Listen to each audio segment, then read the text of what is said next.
Start.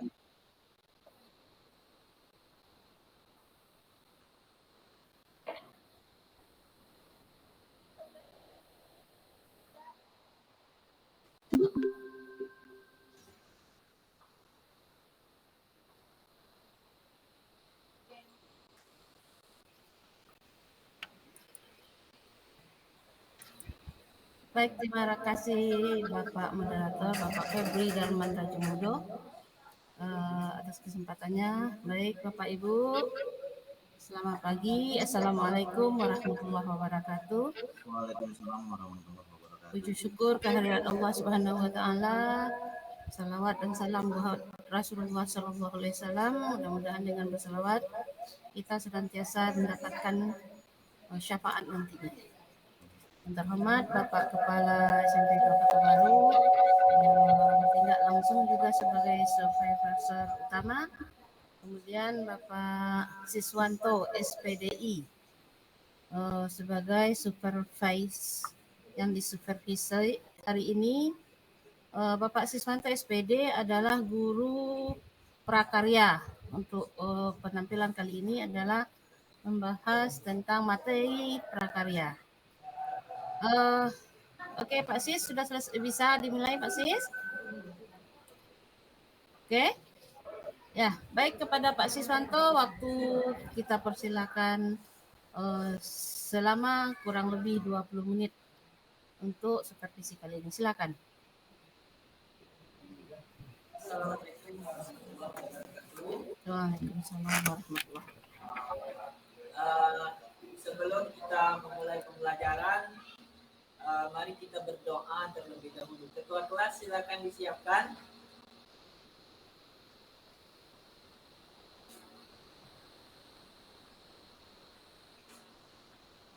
Sebelum memasuki pembelajaran, Bapak mengambil absen terlebih dahulu.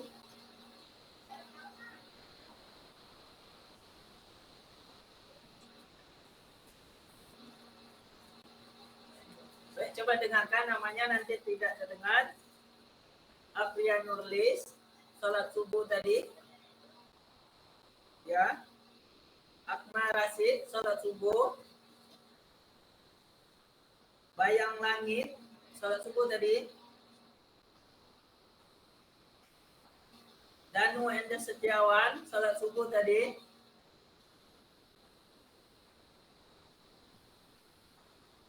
Yopalas Mono, salat subuh tadi. Oke, baik.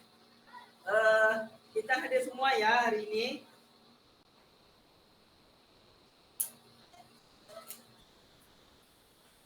Jadi kita sudah melaksanakan ujian mid semester kemarin.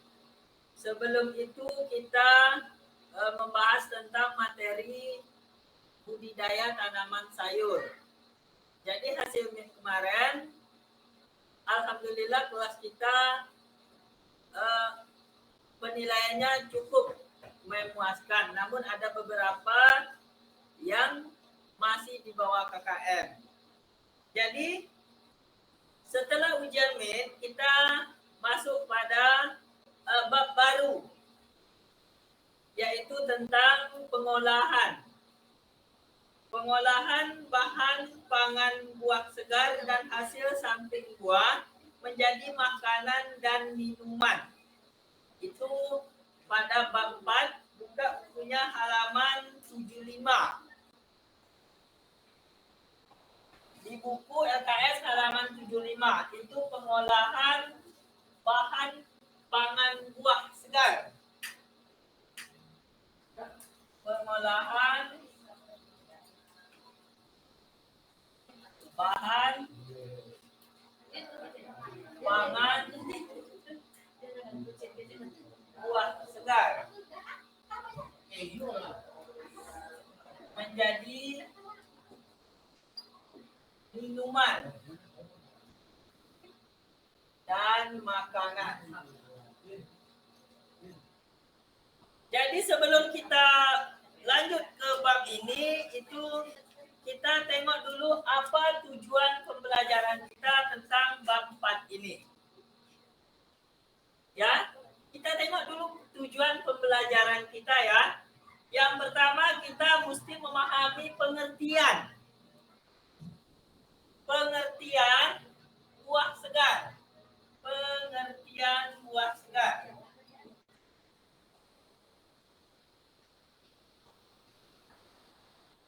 Jadi apa yang dimaksud dengan buah segar mesti kita pahami. Yang kedua, jenis-jenisnya.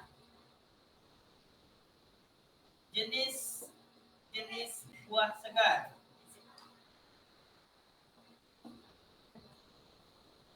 Yang ketiga, itu karakteristik dari buah segar tersebut.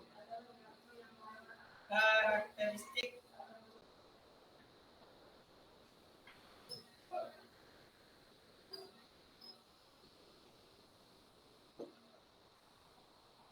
Oke. Setelah itu tujuan pembelajaran yang kedua, kita mengidentifikasi berbagai jenis pengolahan dari buah segar ini. Jadi yang dimaksud dengan buah segar apa? Apa yang dikatakan dengan buah segar? Buah yang dipetik langsung dari batangnya. Apalagi buah yang dijual di pasaran. Apalagi buah yang bisa dibikin jus. Ya, semuanya betul. Namun buah segar itu secara pengertiannya merupakan buah yang dapat langsung dikonsumsi tanpa proses pengolahan. Buah yang langsung dikonsumsi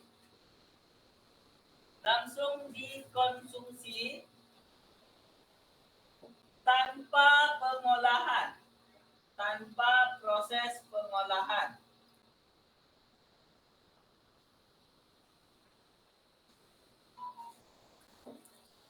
Itu yang dimaksud dengan buah segar. Apapun buahnya yang bisa dimakan, yang langsung bisa kita konsumsi tanpa proses pengolahan, itu masuk ke dalam kategori buah segar.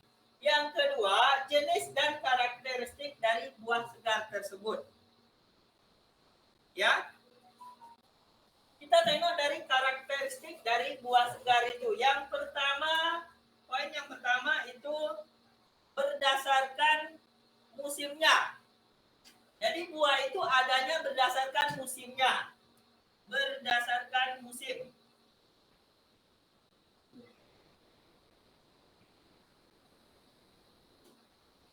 Jadi berdasarkan musim ini dibagi lagi menjadi dua. Yang pertama itu buah musiman. Yang kedua itu buah yang masaknya di sepanjang tahun. Sepanjang tahun. Contoh buah musiman yang ada di sekitar kita apa-apa saja? Ada buah durian, sekarang musim durian ya. Ada buah mangga, ada buah rambutan. Itu masuk ke dalam kategori buah musiman. Buah musiman itu buah yang ada ataupun buah yang masaknya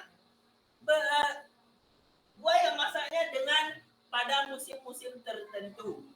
Tidak ada selalu di sepanjang tahun.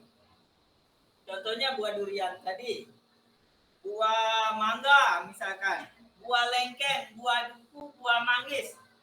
Itu adalah masuk ke dalam kategori buah musiman. Kalau buah yang di sepanjang tahun ini bukan berarti buah yang selalu masak pada bulan Januari sampai bulan Desember dia masak, bukan seperti itu yang dimaksud dengan buah yang masak di sepanjang tahun. Namun, buah yang masak di sepanjang tahun ini adalah buah yang pada tahun-tahun tertentu ada masak beberapa kali. Contohnya jambu yang ada di rumah kita kan? Ada jambu kan di rumah kita?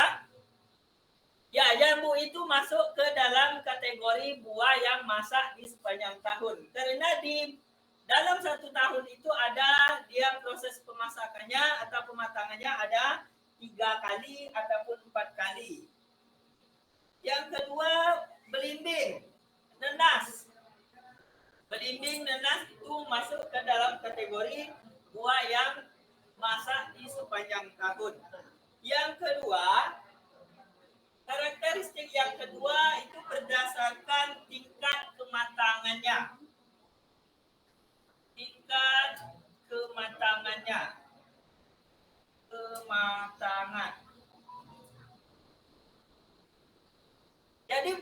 ini bisa dikonsumsi tingkat kematangannya yang lagi muda ataupun yang masih muda.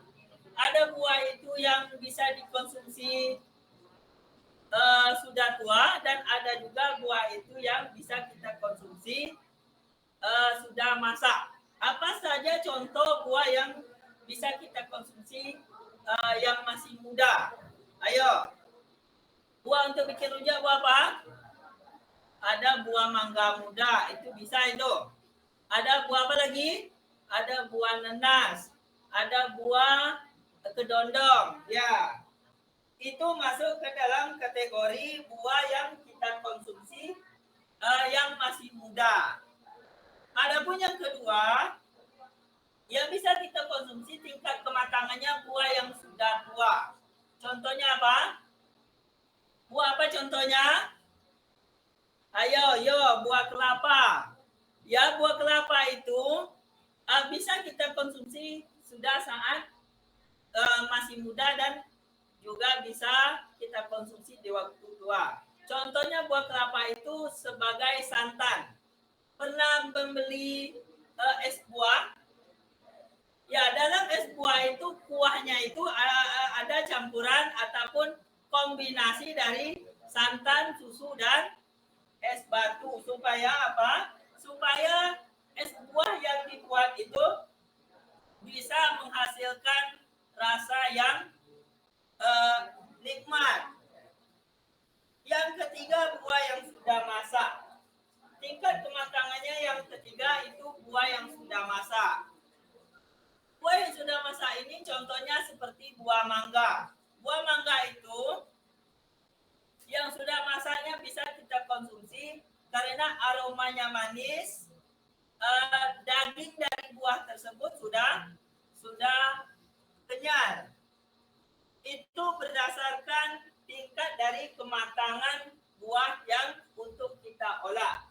Yang ketiga, itu buah yang berdasarkan musimnya. Bukan, itu berdasarkan buah yang berdasarkan iklim tempat tumbuh. Iklim tempat tumbuh. Dharmasraya ini beriklim apa, Nana? Ya, Dharmasraya ini beriklim tropis kah atau beriklim subtropis? Ya, Dharmasraya ini masuk ke dalam iklimnya secara geografis itu beriklim tropis. Karena apa? Karena Dharmasraya ini di siang sangat panas dan malam hari juga terasa panas. Jadi buah yang tumbuh berdasarkan iklimnya yang pertama beriklim tropis.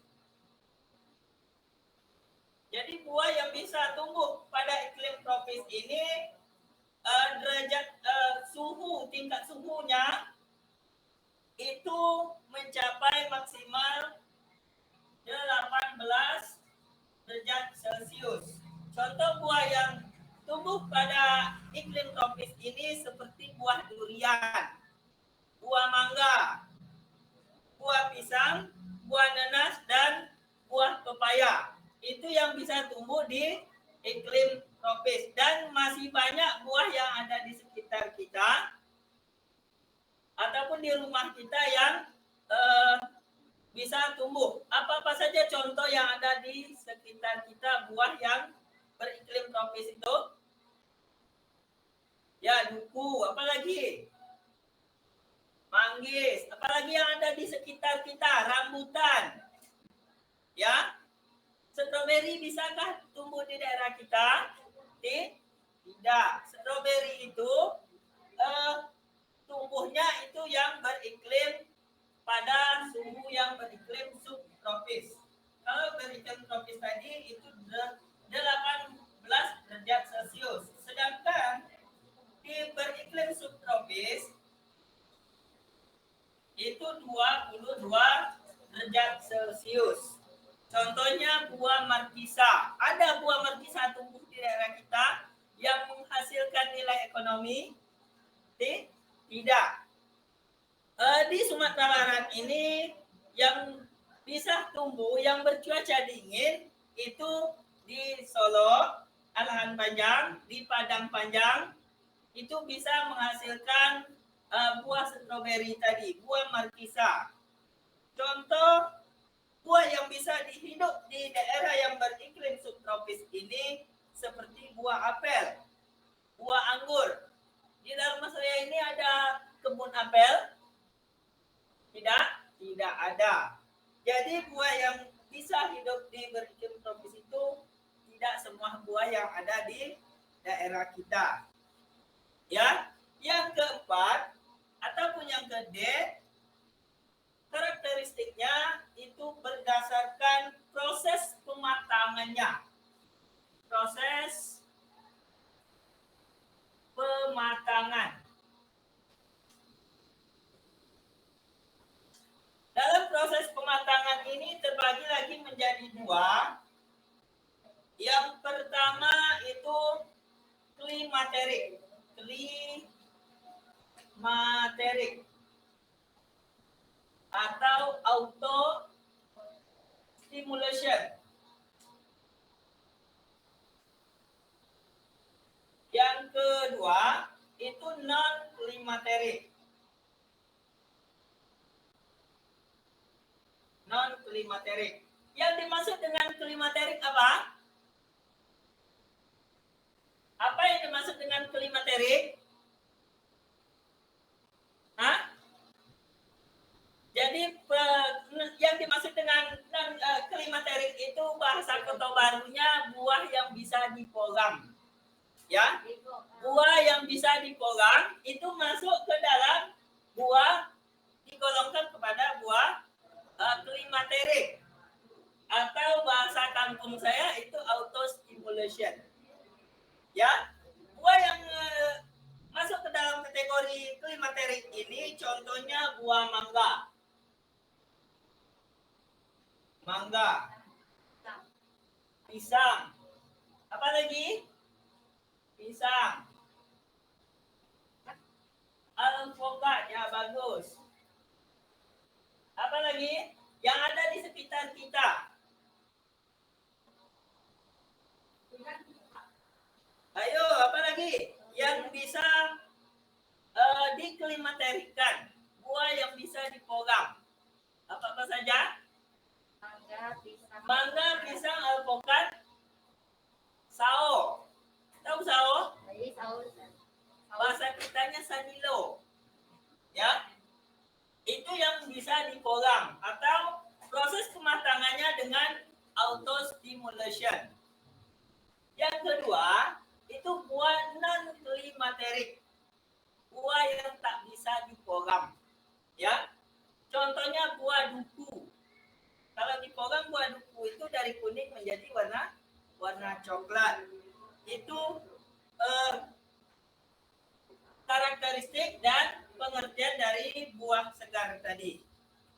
Jadi yang pertama, selanjutnya itu kandungan dan manfaat buah dari pengolahan ini. Kita tengok dulu kandungan dan manfaat dari buah tersebut. Yang pertama buah jeruk.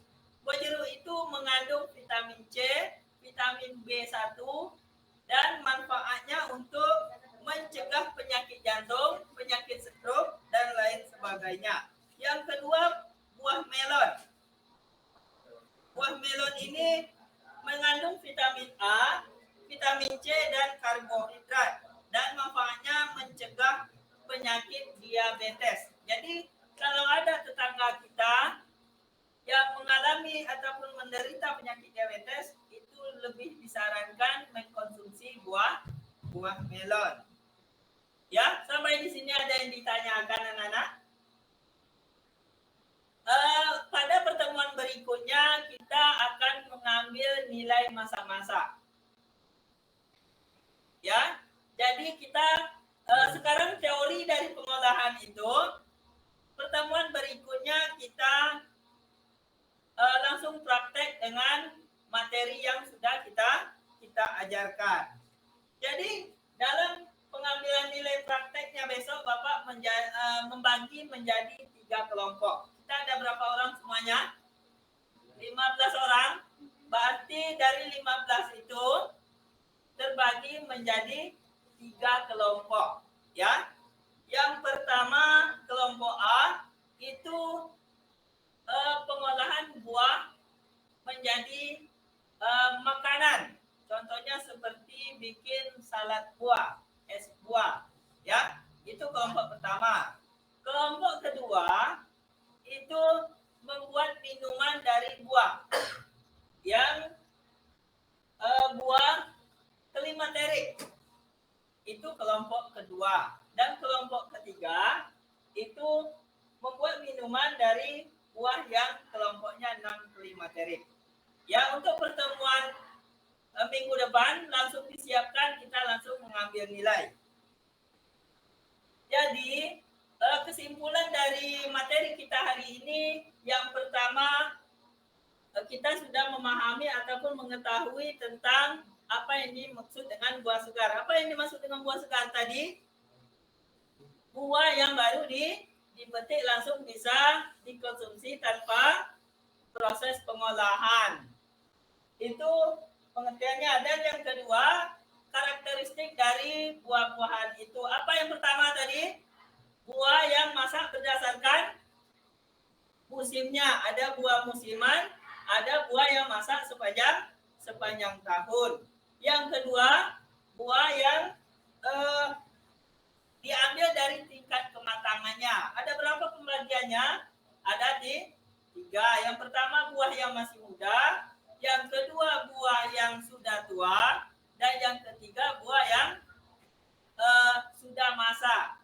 Ya. Yang ketiga, buah yang berdasarkan iklim tempat tumbuhnya. Ada yang beriklim tropis, ada yang beriklim subtropis. Yang beriklim tropis tadi berapa suhu rata-ratanya di situ? Ada 18 derajat Celcius. Sedangkan subtropis itu 22 derajat Celcius. Sedangkan yang keempat itu proses kematangannya, ada yang buah yang masak dengan klimaterik atau buah yang dipogam, ada yang non klimaterik, buah yang tak bisa dipogam. Ya, paham dong? Paham dong? Baiklah, kita lanjut pada minggu depan langsung mengambil nilai masak-masaknya. Harus membawa peralatan dari rumah. Ya, belajar sama siapa lagi?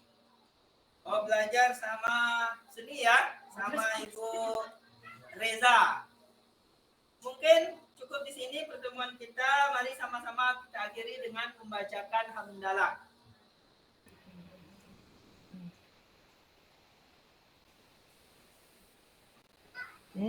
Alhamdulillahirabbil alamin. Telah selesai pula supervisi oleh Bapak Siswanto, yang dalam hal ini untuk diinformasikan kepada Bapak, beliau adalah guru agama pada dasarnya, tapi cukup menguasai materi.